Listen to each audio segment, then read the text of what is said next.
Bob Lazar, right, is a guy who who was it? I forget. Do you know what year he came out? Like with his story it was in the 80s, I know, but I think it was the 80s. yeah, I forget now exactly when. But he basically, he came out with the story and basically told people that he got hired to work in, what's now known as Area 51, the dry lake bed in outside of Las Vegas, right, in Nevada. So yeah, here's the thing. They call it the Groom Lake, something like that. So now you can actually see it on funny enough, on Google Maps. If you go on the satellite imagery, you can actually see it exactly how he said it was back in the 80s. Mm-hmm. So when Bob Lazar came out and described it, he described that there were these 3 hangars in the side of the mountain that were painted to look like the mountain, and that's where they kept the discs. And then it's you can actually see it. If you go to Google Maps, you'll actually see those hangars and all that stuff. Mm-hmm. And there was a lot of other stories that he came up with, and basically, he talked about the spacecraft he worked on. He talked about, basically all this crazy stuff, which again, I'm gonna link to all these things, so you guys can check out the full story if you haven't heard. But I'm guessing most people have heard this story already. And recently, he's been a few times already on the Joe Rogan podcast, and there he really gives again like more detailed accounts of the story. He hasn't changed the story for so many years now, over 30 years. He hasn't sold anything. He's not making money from it. Not only that, but actually created a lot of problems for him because he is actual inventor, scientist. He's done some pretty crazy inventions and stuff. And like so, that car. Yeah, exactly. like that. Was it jet-powered car or something like that? Yeah, that I remember on Rogan's podcast. He talked about. I think that's how they actually found him. What do you mean? They saw like the government, like I think that's how they heard about him, was him putting that rocket in his car, the rocket powered engine in his car. Yeah. I mean, without a doubt, the guy is smart. And also, what I find interesting is, for example, he talked about things like element 115. That's what was powering supposedly the spacecraft. Mm-hmm. And of course, when he said that in the 80s, people thought he was crazy. There is no such thing on the periodic, chart, right, on the table. So there was no such thing that basic scientists were like, well, that doesn't exist, a particle, right? And that, or an element. And he said, no, that element 115 is something that he said he doesn't know whether it naturally occurs in nature, maybe on another planet, or if it's something, this is the car, I guess, that he built, right? Or one of the cars. I think that was the hydrogen one. No, he's not a dumbass. He definitely knows. What's that sound you got over there? What's going on over there? You got a disco? I keep on hearing like do. No, it's this stupid camera. Just trying to figure it out how to. Oh, is it turning off? Yeah, it keeps messing up. Oh man. Okay. Technical difficulties, people. Yeah. Well, so anyways, what's interesting, like I said, is that Bob Lazar talked about that element 115 back in the 80s, and again, people ridiculed him. They said that such a thing doesn't exist. Well, fast forward to, it was like almost 30 years later, almost. Yeah, I think it was like 13-ish, 15. Something like that. Scientists finally created element 115. And they're saying, I know it's not as stable as he was claiming it was, but they basically said that if they keep on tinkering, I guess, with the number of electrons that are in it, that they can actually make it more stable. Right. So now, of course, right now they can only create like 2 atoms, and it takes a lot of effort. So definitely not enough, like he was saying, to be able to power a vehicle like that. But again, who knows? Maybe in 100 years we'll be able to create all of that artificially, or we'll find it on another planet or something, right? We're gearing up now to go to to Mars and other planets. So definitely Bob Lazar, like I said, with Elon Musk, right? Yeah. So, yeah, he said he's trying to do I forget the year, but he said actually pretty soon that they're trying to do that. Well, they're working on it already. I remember I went in 2018 or 2019. I was invited. I was like part of the, like those influencers, whatever, to NASA, the Kennedy Space Center. And that was pretty cool. I got to talk to the guys from NASA and from SpaceX that are working there. I got to go to where they actually build all the rockets and all that stuff, even like the Apollo missions. But what was cool was, we saw them getting ready for one of the launches to the ISS, the International Space Station, and then 2 days later, I was invited. I wasn't in the control room, but I was basically at NASA, at the Kennedy Space Center, and I have footage from it. And I was actually there with a whole bunch of other like influencers and other like NASA media people, and we were as close as we could get to the rocket while it was launching. That was an experience, I gotta tell you. If you ever have a chance to go and like, even if, because my wife, for example, couldn't go with me, she didn't have, because like they take it seriously. Like, even just to get there, they had to check my passport, my criminal record, like all that stuff, because they, it's like I guess a matter of national security. So they don't let just anybody go in there. And so my wife, for example, couldn't go. So she was staying in, basically with our kids in a hotel room in Titusville, I guess it is, the closest town. And she said she also, because the lunch was at like 3 a.m., she woke up because she saw that light. And she was, like I said, much further than I was. And I was right across the like this one of the islands, right across, basically as close as we could get to the launch. Right. And we actually saw the rocket, like fire off and then go into space. Man, that was an experience. Like the sound, it's rockets. And again, comparing that to what people are saying about the UFO technology that are perfectly silent. Right. Yeah, our rockets are like primitive technology. It's literally this giant explosion and just sends this huge object up into space. Now, it was an amazing experience. Like, we were, like I said, in the middle of the night, and it lit up the whole thing. I mean, the whole environment, like all of the islands nearby and where we were, it just suddenly turned from night to day. So it was a cool experience. But anyways, so like I said,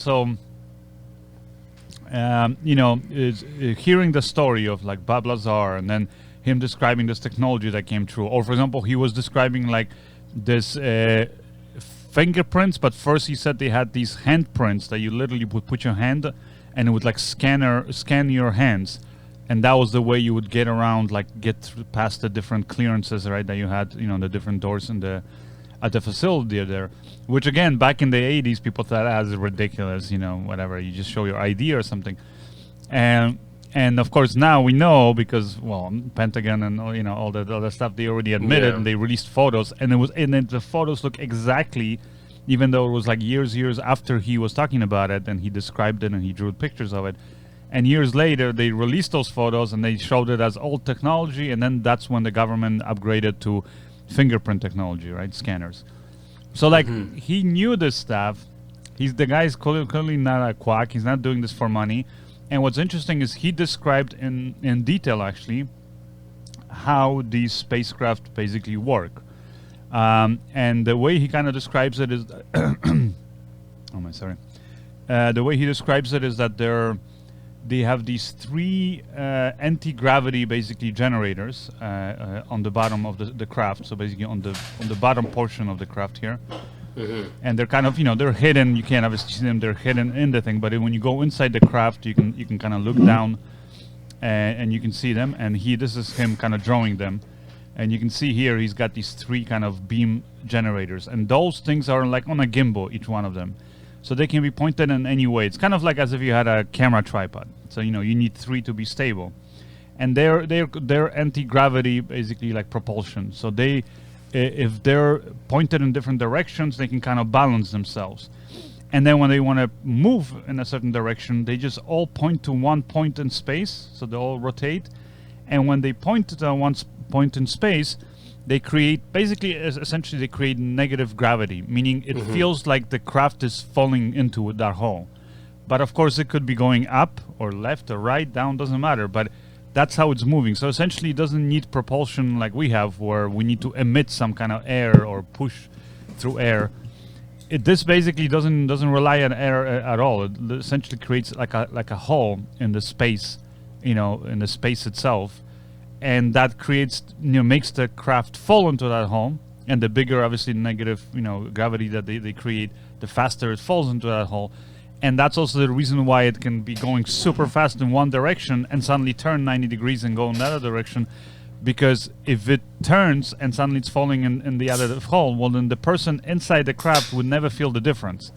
To them, if anything, it would just feel to them like they're kind of falling down a little bit. But that's all. Doesn't matter where it's pointing, basically inertia would have no effect. And it was very interesting technology he was describing. Like, honestly, like he basically said like what they figured out was how to control gravity. Exactly. Which is amazing. Which, if you think about it, if you can do that, then suddenly all those other stories that Billy Meier, the guy from Switzerland, who was talking about this stuff back in the 70s and 80s, he basically described in his books, and I've read not all of his books, but I read the books, which are essentially they're not the most exciting books because they're kind of, again, he's not a writer, but the ideas that are in those books are pretty incredible. And also I read, because he wrote it in German, and I obviously read a pretty bad translation of it. But these are very long books, and they're essentially like a manuscript of conversation he has with this girl that she claims to be Pleiadian, or he claims that it's a Pleiadian, so meaning an extraterrestrial from the Pleiadian star or whatever, or the solar system. And he describes it, and I remember when I was reading those books, it's just kind of like, as a matter of fact, like so and so, whatever, March 5th, for example, 1978, whatever, 2 p.m. I get a calling. I go out onto the field in front of the house. Boom, the disc lands, and she comes out. I forgot her name now. And he describes like everything, like normal. And then, we sit down. We're sitting for 40 minutes. We're talking. She asked me this. I said that. Like, literally, it's like a transcript. And what's interesting, too, is he even asks in those books, like while they're having conversations, he says, like, why should I? Because she says, you're going to have to write all of this down, right? And just write it and let people see. And he goes, but why? What's the point of me thing? And she goes, don't think about it. Just, it needs to be done. And then when I was like thinking about it, I'm like, well, if it is true, again, I there's no way of knowing. I mean, you either trust the guy or you don't trust him. But let's say it is true. Then I'll tell you that, first of all the stuff that Bob Lazar was saying, again, a completely different person, a very scientific person, right? Right. It checks out because they actually even describe like how their discs work. And for example, because he for example says like, why is it that sometimes the spacecraft just kind of looks like it's bobbing around like that? And they're saying that basically when they're just using the anti-gravity propulsion, they're basically creating the negative field of the gravity, basically that Earth is creating. But the gravity, of course, is never perfectly the same, and if we go like basically along the surface of the Earth, because it depends on the thickness of the crust. Like if you're higher up in the mountains, might be slightly less gravity, or if there's different materials in the Earth, that all affects basically the gravity, right? The gravitational pull. And so what they're saying is that basically as you're floating, actually this kind of kind of hovering mode is the least stable. That's when the craft is kind of like, as it passes over the different gravitational effects of Earth, it will look like it's kind of like bobbing a little bit. It's not the most stable. So either when they're really high up away from Earth, and then they become a lot more stable, or when they're moving really fast and they're very stable, or when they completely land. Otherwise, when they're kind of like hovering in that mode, the aircraft thing. So again, checks out because Bob Lazar, who claims he saw these crafts up close, he was back engineering them, all that stuff. He literally describes this stuff, and he says he saw, I think, 2 times the craft being operated by one of the pilots there at the airbase, and he said, and he describes how it was flying exactly the same as the way Billy Meier was describing, the way that in his books it's described, and the way that his videos show. So it's interesting in that sense. He also, Bob Lazar saying, talks about why is it that especially at night these craft always just pretty much look like a ball of light. Mm-hmm. And he says it's because of the a negative, basically anti-gravitational field that creates, and it's basically energized with electricity. It pretty much acts like a light bulb would, like in a vacuum when you have, the coils and you put a little electric charge through it.